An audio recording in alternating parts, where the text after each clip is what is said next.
America డాలర్ల కలకంటున్న భారతీయ నిపుణులకు అత్యంత కీలకమైన అప్డేట్ వచ్చేసింది. 2027 ఆర్థిక సంవత్సరానికి సంబంధించిన H1B వీసా రిజిస్ట్రేషన్ షెడ్యూల్ను US citizenship and immigration services అధికారికంగా ప్రకటించింది. అయితే ఈసారి నిబంధనలు గతంలో కంటే అత్యంత కఠినంగా మారాయి. ఈసారి H1B రిజిస్ట్రేషన్ ప్రక్రియలో కీలక మార్పులతో పాటు ఫీజుల విషయంలోనూ భారీ మార్పులు చోటు చేసుకున్నాయి. అమెరికా కంపెనీలు తమ విదేశీ ఉద్యోగుల కోసం దరఖాస్తు చేసుకునే ఈ ప్రక్రియ మార్చి మొదటి వారంలో ప్రారంభం కానుంది. ఇక ట్రంప్ ప్రభుత్వం 2025 సెప్టెంబర్లో తీసుకొచ్చిన కొత్త నిబంధనల ప్రకారం కొన్ని రకాల హై స్కిల్డ్ పొజిషన్లకు ఎంపికైన వారు ఏకంగా $1,00,000 అంటే మన కరెన్సీలో 83 లక్షలు అదనపు ఫీజు చెల్లించాల్సి ఉంటుంది. ముఖ్యంగా అమెరికా వెలుపల ఉండి వీసా కోసం దరఖాస్తు చేసే వారికి ఈ భారం తప్పదు. ఇది కంపెనీలకు పెను ఆర్థిక భారంగా మారనుంది. అలాగే ప్రాథమిక రిజిస్ట్రేషన్ ఫీజును కూడా $10 నుంచి $215 పెంచారు. దీనిపై పూర్తి స్థాయి స్పష్టత దరఖాస్తుల ప్రక్రియ మొదలయ్యేలోపు వెలువడనుంది. ఇక ఈ ప్రక్రియ అంతా ఆన్లైన్లోనే జరుగుతుంది. కంపెనీలు తప్పనిసరిగా USCIS ఆర్గనైజేషనల్ అకౌంట్ కలిగి ఉండాలి. మార్చి 4 నుంచి మార్చి 19 లోపు మాత్రమే అభ్యర్థుల సమాచారాన్ని సమర్పించి ఫీజు చెల్లించే అవకాశం ఉంటుంది. లాటరీలో ఎంపికైన వారు మాత్రమే తదుపరి పిటిషనల్ ఫైల్ చేయడానికి అర్హులు. ఒకవేళ దరఖాస్తులు పరిమితి కంటే ఎక్కువ వస్తే USCIS ఈసారి ప్రత్యేకమైన వెయిటెడ్ సెలక్షన్ పద్ధతి అమలు చేసే అవకాశం ఉంది. అంటే ఇప్పటి వరకు ఉన్న ర్యాండమ్ లాటరీ విధానానికి బదులు ఈసారి వెయిటేజ్ విధానాన్ని ప్రవేశపెట్టారు. ఈ విధానం ప్రకారం ఎవరికైతే ఎక్కువ జీతం ఆఫర్ చేస్తారో వారికి వీసా వచ్చే అవకాశాలు ఎక్కువగా ఉంటాయి. నైపుణ్యం గల వారికి ప్రాధాన్యం ఇవ్వటమే లక్ష్యంగా ఈ మార్పు చేసినట్లు అధికారులు చెబుతున్నారు.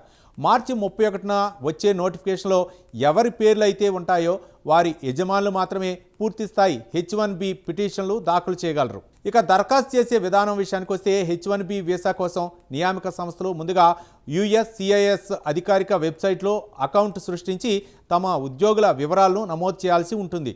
లాటరీ లేదా వెయిటేజ్ ప్రక్రియలో ఎంపికైన అభ్యర్థుల తరపున మాత్రమే ఏప్రిల్ 1 నుంచి పూర్తిస్థాయి వీసా పిటిషన్లు దాఖలు చేయడానికి అవకాశం ఉంటుంది. మార్చి 4, 2026న మధ్యాహ్నం 12 గంటలకు ఈస్టర్న్ టైమ్స్కు రిజిస్ట్రేషన్ ప్రారంభమవుతుండగా మార్చి 19, 2026 మధ్యాహ్నం 12 గంటలకు ఈస్టర్న్ టైమ్స్కు ముగియనున్నాయి. ఇక ఎంపికైన వారి జాబితాను మార్చి 31, 2026 నాటికి ప్రకటిస్తారు. అయితే ఈ భారీ ఫీజు పెంపుపై అమెరికాలోని పలు ఐటీ కంపెనీలు వాణిజ్య మండలి కోర్టును ఆశ్రయించాయి. అయితే కోర్టు ప్రస్తుతం ప్రభుత్వ నిర్ణయానికి అనుకూలంగా తీర్పు ఇవ్వడంతో ఈ ఏడాది దరఖాస్తు చేసేవారు ఈ ఖర్చుకు సిద్ధపడాల్సిందే.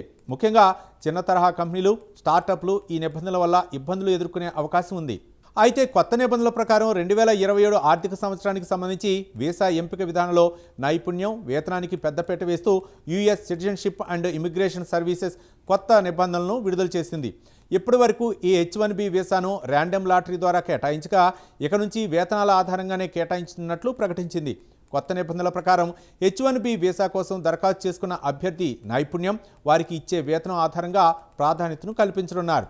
అమెరికా కార్మిక శాఖ వేతన వ్యవస్థను 4 స్థాయిలుగా విభజించింది. ఈ కొత్త వీసా విధానం ప్రకారం అత్యధిక నైపుణ్యం ఉండి లెవెల్ 4 వేతనం పొందే అభ్యర్థులకు లాటరీలో 4 సార్లు ప్రవేశించే అవకాశం లభిస్తుంది. దీనివల్ల వారు వీసా పొందే అవకాశం 61% పెరుగుతుంది. అదేవిధంగా లెవెల్ 3 వారికి 3 సార్లు, లెవెల్ 2 వారికి 2 సార్లు లాటరీలో పాల్గొనే అవకాశం ఉంటుంది. అయితే కెరీర్ ప్రారంభంలో ఉండి ఎంట్రీ లెవెల్ ఉద్యోగస్తులకు కేవలం ఒకే ఒక అవకాశం లభిస్తుంది. దీనివల్ల వీరు వీసా పొందే ఛాన్స్ గతంతో పోలిస్తే 15% తగ్గే ప్రమాదం ఉందని నిపుణులు చెబుతున్నారు.